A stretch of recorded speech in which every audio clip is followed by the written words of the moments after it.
When the History Channel officially endorses a World War II Pacific Theater video game with the goal of educating, you would think it would be at least somewhat accurate. But as shown in our previous video covering the PC, PS3 and Xbox 360 version of this title, it turned out to be about as authentic as those sci-fi alien pseudo-documentaries that the History Channel loves to broadcast nowadays. Curiously, this game has a similarly inaccurate but distinctly different PS2 and Wii edition, so let us continue properly educating by jumping straight into correcting all of its errors. The Krauts outnumbered me and the boys of the 4th 10-1 in Luxembourg, and we killed every one of those bastards without breaking a sweat. But this was different. For all the gallantry I'd shown my men and the enemy, I was given a reward.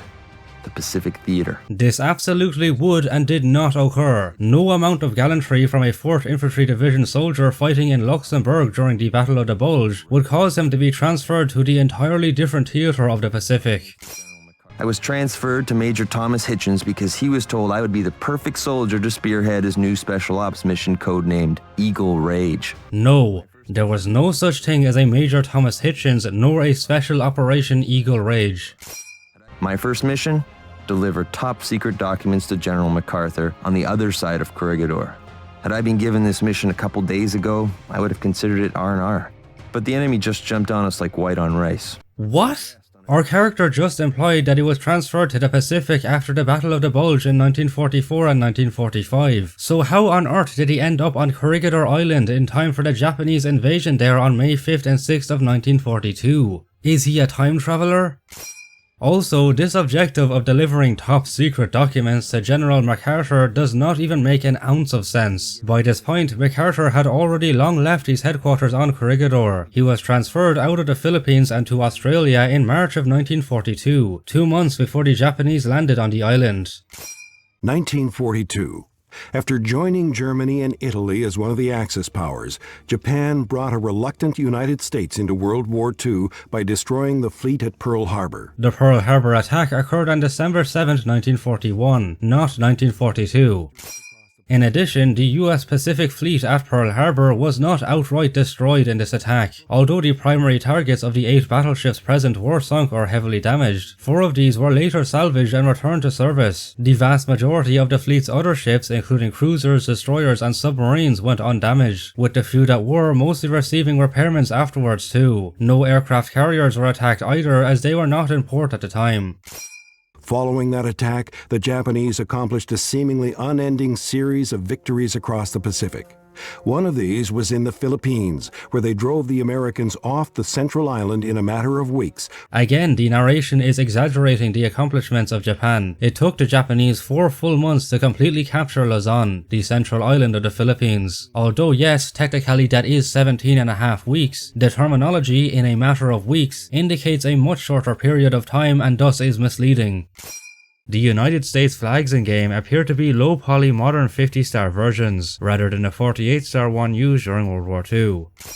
The game's model for the M1A1 Thompson prematurely appears here. This SMG did not enter service until October of 1942, 5 months after the Corregidor battle. The earlier M1928 Thompson would be more suitable. In the background and on this soldier's head are M1 helmets, which do not match with the setting. The naval and army defenders of Corregidor still wore the pre-war M1917A1 Kelly as their standard helmet. A similar point can be said for the Army first pattern HPT uniform worn by this soldier. The American and Filipino men who fought on this island were equipped with older uniforms, particularly the summer service khakis. All American uniforms in-game have stripes for the rank of sergeant. Unlike army troops in the European and Mediterranean theaters, rank chevrons were not standard in the Pacific and hardly ever worn. The American soldiers all wear pistol belts with badly depicted pouches. The M1 pouch has a belt instead of a button, while the first aid pouch is also missing a button. I know your OSS. I've been briefed. The OSS was not founded until June 13, 1942, over a month after the Corregidor battle. The almost complete lack of allies is a persistent and obvious problem in the game. This sergeant that briefly appears in the beginning is the only other American we see on Corregidor. None of the other over 13,000 US and Filipino troops that defended this island are seen anywhere in the gameplay, of either of the 2 Corregidor levels this game has. The M1 Garand is modelled on the later war version. During this period, it would have the earlier lock bars on the rear sights, single notch gas plug and mill trigger guard. To give the player a bigger sight image, many of the firearms have enlarged rear sights, as especially apparent on the M1 rifle here.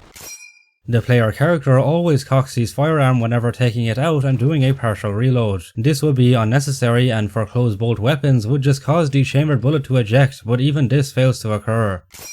The M1911 is modelled on a modern day version, complete with nickel plating, oversized iron sights and a very anachronistic beaver tail grip safety. It should just be the standard period grey M1911A1. Its hammer and slide are completely static when firing and empty. The magazine release button is not pressed on any of the weapons in game when reloading. Our character just uses telekinesis or brute force to rip the mags out. The Mark II grenades have the olive drab paint that did not start getting applied to them until October of 1942. For this period, they should still be the pre-war yellow painted ones. The grenades still have their safety pins and spoons attached after being thrown, which would mean they should not explode. The grenade explosions are far too big and fiery. They should be like this. Our melee weapon is a Marine Corps K-bar knife. This did not see combat use until 1943. An earlier model melee weapon like a World War I era trench knife would be more suitable. The markings on the knife are also wrong. Sometimes they would have K-bar and in the state where they were produced stamped on them, but the one in game only has K-bar on it in impact font, which was not designed until the 1960s. The front sight of the M2 Browning is missing. It is ejecting entire rounds, including the bullets themselves, instead of just the casings and belt links. In typical video game logic, mounted weapons as well as the guns used by the AIs all fire unlimitedly with no proper reload, cooldown or barrel change animations. All crewed weapons like machine and AA guns are also operated single-handedly. The other men that would be allocated to assist in their use are nowhere in sight. American Browning M2s are seen being used by the Japanese as their only MG in the first couple of levels. Although capturing of enemy weapons did occur, it would be very unlikely for them to be using this many in a frontline invasion like this. A better equivalent would be the Japanese Type 92 heavy machine gun, a model for which we later see in the game, yet was curiously not carried over for the opening Corregidor levels. The Yakubo field caps on the Imperial Japanese Army men are missing the star insignia. Every one of them wear these hats when they should have the more protective Type 90 helmet in combat. The enlisted men wear a single collar tab for the rank of Superior Private. The other tab that should be on the opposite side of the collar is missing. Every Japanese soldier has a pistol holster. Sidearms were only issued to officers, NCOs and some specialized soldiers, not regular enlisted men. Other than the pistol holster, they carry this generic pouch as their only other equipment on their belts. Much of their standard gear, including the ammo pouches, bayonet frog, water canteen, gas mask bag, taco pack and haversack are all missing. The jackboots worn, as well as the pistols and swords wielded by these Japanese soldiers, indicate that they are supposed to be officers, though they are all wearing enlisted rank insignia for private second class. The Arasaka Type 44 appears as the only rifle used by the Japanese in the game. This was a carbine intended for cavalry troops and was not that widespread, with less than 92,000 ever being made. We should instead be seeing the standard Japanese Arasaka Type 38 and Type 99 rifles. The Type 44's front sight and receiver rear do not match with its real life version. The rear ladder sight magically flips itself up and down when aiming. The magazine tops and chambers of most of the firearms have just blank flat textures, which is to be expected from a PS2 game. The Type 44 carbine and Type 14 pistol are exceptions to this though, as we see ammo in the mags even after emptying them. Despite this, we somehow load in a full 5-round clip anyway, even when doing a partial reload. And we put in the clip itself, which would need to be removed. The bolt of the Nambu Type 14 pistol fails to lock back or be cocked when empty. Only half of the knob on the bottom of the magazine detaches when reloading. Surprisingly enough, the map in this level is actually based on the real Corregidor Island, but very loosely. The underground complex we begin in is an undersized representation of the Melinta Tunnel, as backed up by the first mission's starting location shown on the map in the menu. The ruins we come across look to be miniaturized versions of the middle-side or mile-long barracks, while the 12-inch motor and M1895 artillery guns around the place are supposed to correspond to the numerous coastal batteries on the island. All of these structures and objects are compactly placed in a same area in the game, when in reality they were scattered around the island a lot further from each other. In addition, almost all of these locations did not see infantry fighting directly around them, as this battle was confined to the eastern tail of the island, where the Kindley Airfield and Battery Denver were positioned. The Americans surrendered before the Japanese reached the Malinta Hill in the center. Even the menu map of the second Corregidor level shows us fighting infantry away to the northwest of the actual final front line. Many of the world models in this game are grossly out of proportion. For instance, in comparison to the soldier's height, look how small this door is. In typical video game logic, there are red fuel barrels all over the place that blow up upon being fired. Realistically, the bullets would just make a hole and cause the fuel to leak. The unit markings on the CCKW 352 trucks dictate them as belonging to the 82nd Airborne Division. This is an army unit that fought only in Europe during World War II, not in the Pacific. The AA guns on the American base are poorly modeled Japanese 25mm Type 96s. They are even seen being used by enemies, despite there being no American aircraft left to fight in this battle. The actual AA batteries on this island contain 3-inch M1917, M1918 and M3 guns. The Japanese Zero fighter planes have the green and grey paint scheme that was not added to them until 1943. For this period, they should generally be in the pale light olive grey colour. They, along with many other vehicles in the game, lack unit markings. Every fighter has drop tanks attached at all times. These were designed to be jettisoned before combat for increased maneuverability and to minimize the risk of igniting the fuel from ground fire. Typical video game cinematics see the aircraft fly at ridiculously low altitudes and speeds. Throughout the game, we come across ahistorical wooden crates with English writing on them that refill our ammo and grenades even for enemy weapons. We also can locate maps that show the crates in our HUD. This is just a gameplay feature, but is still obviously inaccurate, especially when we go on to find them among the Japanese territories. In addition, the grenade crates have pictures of M26 frags, which were not introduced until the 1950s. A Japanese soldier plants a charge on one of the coastal guns. Upon investigation, we see that it is bundled TNT with an attached clock, acting as a rather cartoonishly depicted time bomb. TNT is even written all over them, despite being an English abbreviation. A Japanese explosive like the Type 99 mine would be a better alternative.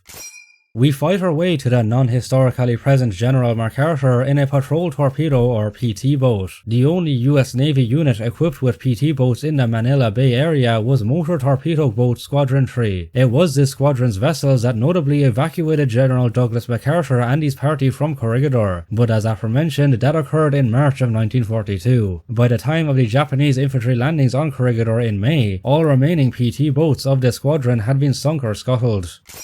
We are intercepted by badly modeled Japanese T-14 torpedo boats fitted with more out-of-place American M2 machine guns. None of these vessels were used in this battle. The Japanese forces assaulted Corregidor shores in Daihatsu-class landing craft. We encounter a bunch of sea mines. US forces did put minefields in the Manila Bay, but they consisted of strategically placed moored mines that were completely submerged underwater by being held down by an anchor, not the scattered drifting mines we see in game. In true video game fashion, the mines blow up simply by getting shot at. Unless we are somehow always directly hitting their detonators, then this would just not happen. We escaped by flying away in a Vought OS-2U Kingfisher. None of these float planes were present in this battle. As earlier mentioned, the US aircraft in the area were all but destroyed by this point. While playing through video games, one unfortunate thing of note is their often steep prices, even for older titles. But this is where our sponsor G2A comes in to help. G2A is an online marketplace that offers all kinds of games, software, DLCs, gift cards and other digital entertainment at great prices with instant delivery. For example, this copy of Battlefield 6 going for a mere $35, a near 60% decrease when compared to its usual price of around $80. October has even brought a special monthly campaign for shooters on G2A, meaning it is an especially great time to find deals on FPS titles across all major platforms, including PC, consoles and mobile devices. So to save money on your favorite games and items, check out G2A by clicking the links in the top of the description and pinned comment. Now, back to the inaccuracies. My next mission brings me to the Solomon Islands, specifically to the island of Gavutu. Aerial recon has found that the Japanese are constructing a seaplane base to try and counteract our offensive on Guadalcanal, which, by all accounts, was going better than planned. This covert operations mission requires me to be a one-man army. No, the Battle of Gavutu and its neighbouring island of Tanambogo was absolutely not a covert one-man mission. It was a full-on invasion spearheaded by 397 men of the US Marine 1st Parachute Battalion. Guadalcanal, the southernmost point of the Solomon Islands. Guadalcanal is not the most southern point of the Solomon Islands. The game even accompanies that outright wrong statement with a map, clearly showing numerous Solomon Islands including San Cristobal and Ranel located at a further southern latitude to Guadalcanal. When Allied strategists discovered that the Japanese were building an air base on Guadalcanal that could threaten communication lines, the decision was made to attack. The first shots fired in the battle were on the east end of the island, where the Japanese were building a base for seaplanes. The first shots of the overall Battle of Guadalcanal were fired from 6 AM on August 7, 1942 on the Florida Islands where the Japanese seaplanes were based, not on the east of Guadalcanal itself. In fact, none of the Japanese seaplane bases nor any of the initial American attacks of the battle were on the east of Guadalcanal. Instead of being a standard transport ship that was used here, the vessel we launched from is a horribly modeled submarine. The ships are also constantly seen way too close to the shore. Doing this will put them in range of the coastal defences and run the risk of beaching. We use a small rubber landing boat to row onto the beach. In reality, the Marines came ashore here in landing craft personnel large. For this mission, we are given a Winchester Model 1897 trench gun that somehow holds 7 shells. This shotgun can only hold a maximum of 6 shells, 5 in the tube and 1 extra in the chamber. Its hammer is permanently stuck uncocked. And the ejected shells look more like cigars than actual shotgun shells. This is because the devs decided to just reuse the wooden texture of the action slide handle for them. Because our character is supposed to be an OSS agent, we are given a suppressed M1911. The OSS did not officially use such a conventionally silenced weapon. They instead relied more on the integrally suppressed high standard HDM and well rod for this role. Even then, those two pistols were not introduced until 1943, because contrary to what this game depicts, OSS operations were very limited in the Pacific, and early in the war, their primary actions were reconnaissance before shifting to spying and providing assistance and training to anti-Axis forces. The enemies we face are all Imperial Japanese Navy infantrymen. Although there were 300 men of the 3rd Kura Special Landing Force defending these islands, there were also 240 crewmen of the Yokomat Air Group as well as Korean and Japanese civilian technicians and labourers from the 14th Construction Unit present. We see no personnel from the latter two units in the game. The naval infantrymen have the army rank insignia for Private 2nd Class on their tunic. Instead, they should have a Navy rank badge on the right sleeve. They do wear Type 90 helmets, but they lack the Navy insignia as well as the common helmet covers. They also do wear rifle ammo pouches, though this makes little sense considering that literally every one of them are wielding SMGs only. The SMGs are Type 100s. This was a very rare weapon, with only about 8,000 of them ever being produced throughout World War II. The SMG is not even the early Type 140 version either. Instead, it is the late Type 144 variant that did not enter service until 1944. The model is lacking. Parts like the mag release and sling loops are missing, while the stock is covering too much of the receiver's rear. It is incorrectly depicted as a closed bolt when it should be an open bolt. The Type 92 heavy machine gun does not have any ammo feeding into it, yet still somehow fires. The Type 99 autocannon appears as the final gun of the Japanese arsenal in the game. Other common weapons, including light machine guns like the Type 96 and Type 99, never show up. We use the autocannon to shoot down Japanese Zero fighters. None of these aircraft were used in this battle. The map is another loose representation of reality. The Gavutu and Tanambogo bases do not match with their real-life versions, and the islands are shown being connected by a wooden bridge rather than the actual coral and concrete causeway that existed here.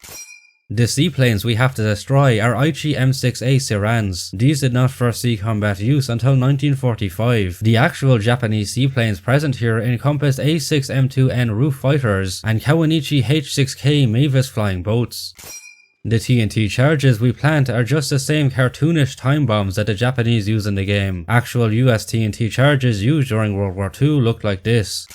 The 4 TNT sticks produce a ridiculously impactful explosion that tears the aircraft and the structure they are in apart.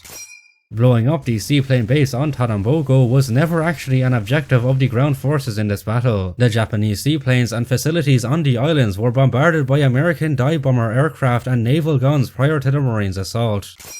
HQ told me when I was briefed for this mission that they had confirmed the presence of at least 500 naval personnel stationed on the island. Although there were a total of about 536 Japanese employed personnel on Gavutu and Tanambogo, our character would not have been made aware of this amount in advance. US intelligence mistakenly believed the islets were garrisoned by only 200 naval troops and construction workers.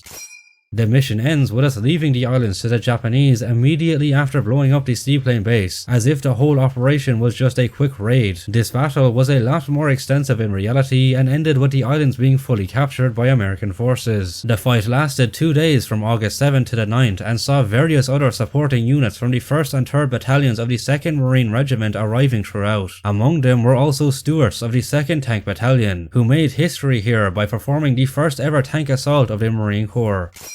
For the next mission, I will be inserted on a beach on the Lunga Peninsula close to Henderson Airfield, which is currently under enemy control. The airfield at Lunga Point was not nicknamed Henderson Field until the middle of August, after it was secured. My main goal is to get to a clearing so that I can radio in coordinates for 3 naval airstrikes that will cripple the base so that we can reclaim it at a later date. US warships did shell the Lunga Point area prior to the 1st Marine Division's infantry landings there, but a standalone OSS man was not sent in advance to gain coordinates of the airbase for it. Aerial recon exists for this type of thing. The events of this level are entirely fictional. Also, the timeline is completely wrong. The 1st Marine Division began their landings on Lunga Point around 9 AM on August 7th. The landings on Gavutu Tanambogo, which we were just shown partaking in, began 3 hours after this on midday of August 7th. For our character to now perform a mission on Lunga Point prior to the Marine assault, he would, have to be a time traveler. The M1903 Springfield rifle is mounted with a misshapen M84 scope made for the M1 Garand in late 1944. It should be a Weaver scope instead. The scope has a cross-shaped reticle instead of the proper T-post one. The Springfield somehow holds 10 rounds in its 5-round magazine, and when firing, the striker stays static.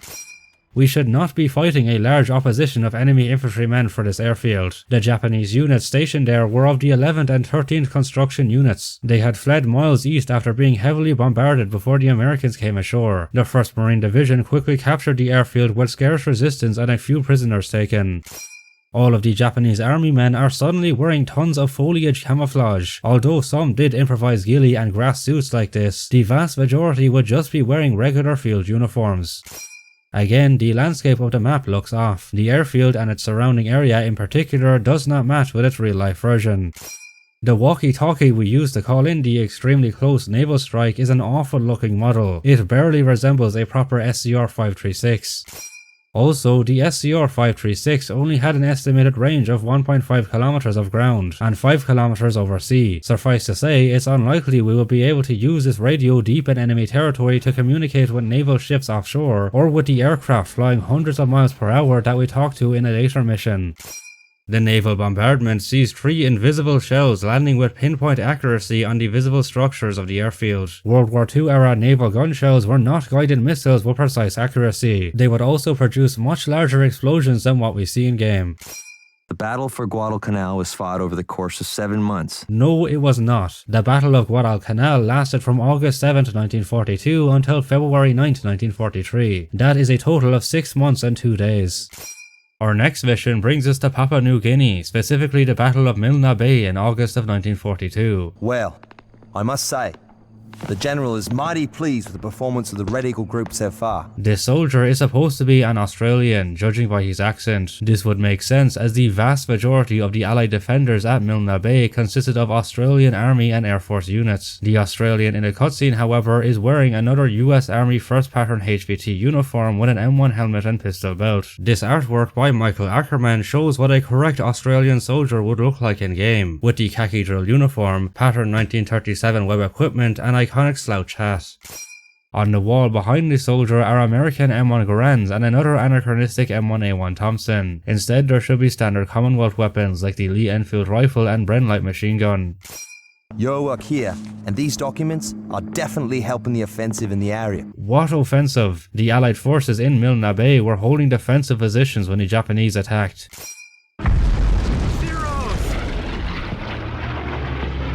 The orders have changed, son.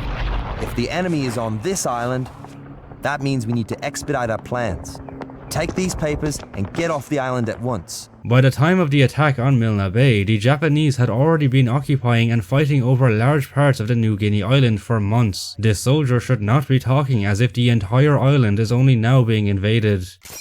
Also, the soldier's surprise upon seeing Zeros attacking the base suggests that it is the first Japanese air raid over Milne Bay on August 4th, 1942. This is immediately contrasted in the gameplay though, as we see Japanese infantry all over the place, even though they did not land until August 25th and did not first reach the airbase until the 28th. Yet again, there is an evident lack of allies, with this Australian in the cutscene being the only one present. His thousands of other comrades that should be defending the area are nowhere to be found. The map in this level is another fictionalized version of reality. The depiction of the airfield we start in does not match with either of the number 1 or number 3 airfields in the battle. There are reused assets of Japanese Type 96 AA guns on the Australian airbase, in place of more suitable ones such as the 40mm Bofors. The airfield also has more reused assets of American M2 Browning MGs set up around it. The Vickers machine gun would be more appropriate. The ending cutscene shows what looks to be rudimentary depicted Japanese Momi-class destroyers and an American PT boat just offshore. None of these vessels were involved in this battle. Despite overwhelming odds, the Allies fought valiantly and successfully defended the bay against nearly 2,500 Japanese troops. The Allies were not faced with overwhelmingly negative odds in defending Milne Bay. Forewarned by intelligence from Ultra, they had heavily reinforced their garrison there. The Japanese, on the other hand, had poor intelligence, which miscalculated the size of the Allied garrison to be only 2 or 3 companies. This resulted in the Japanese sending an undersized invasion force, which the Allies overall outnumbered by over 4 times. This was the first battle of the Pacific Campaign in which Allied forces not only defeated the Japanese, but forced them to abandon their assault on the island. It is truly shocking just how confident this game is with blurting out complete and utter nonsense. The Japanese did not just abandon the entire New Guinea island after their failed attack on Milne Bay. They continued operations there, including offensive ones, all the way up until their surrender in August of 1945. I received word from Major Hitchens that my next assignment would bring me to the Buna Gona region of Papua New Guinea. This will be a search and rescue mission. I was told my mission objective is a MIA Marine whose mission was to secure communication codes that would be used in the initiative that was being planned for the region. The US Marine Corps was not involved in the Battle of Buna Gona. It was American and Australian Army units who fought here. The whole communication codes MacGuffin also has no real historical basis. The events of this level are again utterly made up. All of these so-called Marines we see in the game are wearing more Army 1st Pattern HVT uniforms, rather than the Marine Corps Pattern 41 uniforms. Yet again, the map does not match with reality. It is mostly just generic jungle. The coastal village at the end is likely meant to be Gona, though its layout is wrong as it is missing many buildings of the actual settlement. The codes are apparently in a submarine base on the Truk Islands. The only catch is that once I get in the vicinity of the base, I have to be a ghost. The enemy can't know that I was ever there. No American ground forces landed on the Truk Islands during World War II. Instead, they neutralized the Japanese forces there with a massive air and sea assault codenamed Operation Hailstone in February 1944. The events of this level are once again completely made up. The map in the menu places us specifically on Moen. This island did not have a dedicated submarine base. It was used as a Japanese seaplane and airbase during World War II. The map in the gameplay also does not match with Moen. Other than the fictional submarine base, there are ancient temple ruins seen, which do not exist on this island. The following level brings us to the late 1944 Battle of Guam. It sees us being placed into more generic jungle to find a couple of prisoners of war before escaping in a T-14 boat. There is nothing here to indicate that it is based on any real events. It is all just more fictional slop. It took Allied forces less than a month to take control of the Saipan and the Mariana Islands, and our goal is to take over Tinian to the south in a fraction of the time. For 8 days, we've been bombing this tiny island. Despite our best efforts, it appears that we have been unable to hit one integral weapons warehouse. It's my job to find the coordinates to said warehouse and get to high ground so I can radio in its location. Great. Another utterly fictional one-man scouting mission that a recon plane could much more easily and safely do. The M1A1 Thompson has a bolt that is always stuck closed, even when doing the animation to pull it back. You guessed it, the map in the gameplay does not resemble anywhere on Tinian. We even start to come across large concrete bunker complexes fit with barbed wire and check headshock obstacles. These are the type of defenses you would find in Europe, such as at the German Atlantic Wall, not in the Pacific Theatre. After breaking our walkie-talkie, we call for extraction from the island by going to a Japanese radio station that somehow only has another American SDR-536 inside. Yeah, whatever game.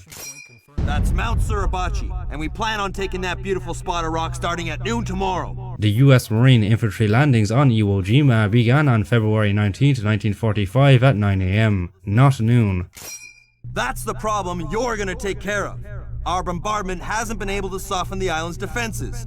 We need you to get there and take out these guns. Allied forces land at noon. There will be a softening bombardment for an hour previous to that time. We won't be able to extract you before then, so you'll have to withstand it. If you're still alive when we get there, we'll pick you up. You are probably sick of hearing this by now, but yet again, this is an entirely fictional mission.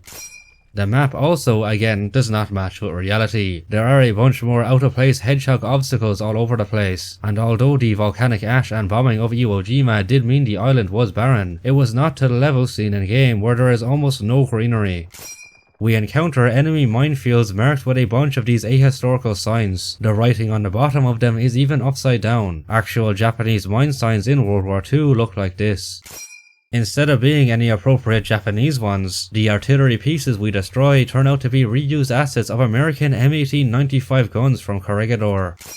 The campaign ends with a group of US troops running towards Mount Suribachi with a flag. They are army models taken from Call of Duty 3. We can even just about make out that they have the 90th Infantry Division patches. This was a unit that only fought in Europe during World War II. It was the 3rd, 4th and 5th Marine Divisions that landed on Iwo Jima. And so we are left with a total of over 130 historical inaccuracies. For more, click on this video covering the next-gen PC, PS3 and Xbox 360 version of the History Channel Battle for the Pacific. Massive thanks to fellow researchers Michael Akkerman, K-Nyne and Davidson, as well as editor Ashen. Most of all, thank you for watching. This has been the Frosty One, out.